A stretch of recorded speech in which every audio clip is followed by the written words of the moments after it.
was the coldest morning of the season yet as temperatures dipped to near zero in a number of spots across the Bluegrass and also into northern Kentucky. 2 goes in the books here in Lexington. Meanwhile, where skies were mostly clear overnight across northern Kentucky, temperatures dropped in a hurry as a number of readings there were below zero, including in Moorhead, Flemingsburg, and the -7 this morning in Covington. Meanwhile, working our way southward, you'll notice temperatures like several degrees warmer. That's because clouds settled in across southern Kentucky this morning.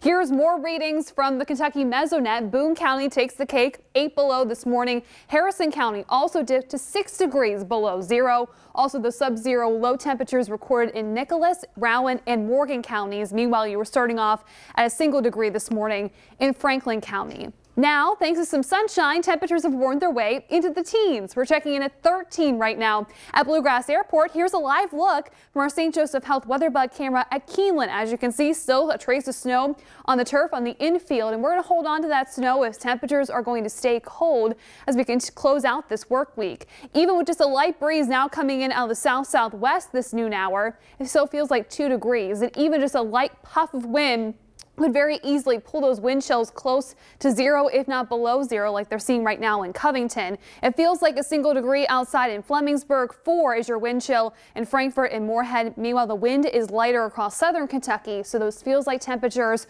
are closer to the actual air temperature right now.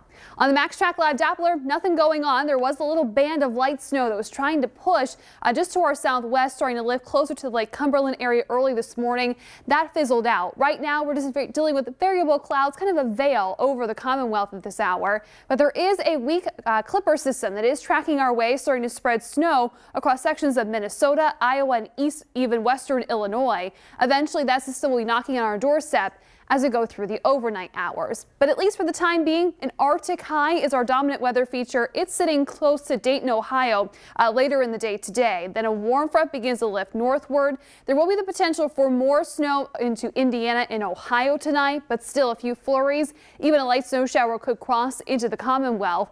It's once that warm front begins to lift past us into far northern Kentucky, we'll be seeing another push of light precipitation tomorrow morning. Temperatures will be warm enough down to the south and just barely that you're going to be dealing with some cold rain showers. Meanwhile, here across central Kentucky, we could be seeing a little bit of a rain snow mix before we all change over to some spotty light rain showers into the afternoon. This is a clipper system, so it's going to be in and out in a hurry and not put down a whole lot of precipitation. Any snowfall that we do happen to receive tonight is going to be less than a ½ inch, probably more on the order of a trace.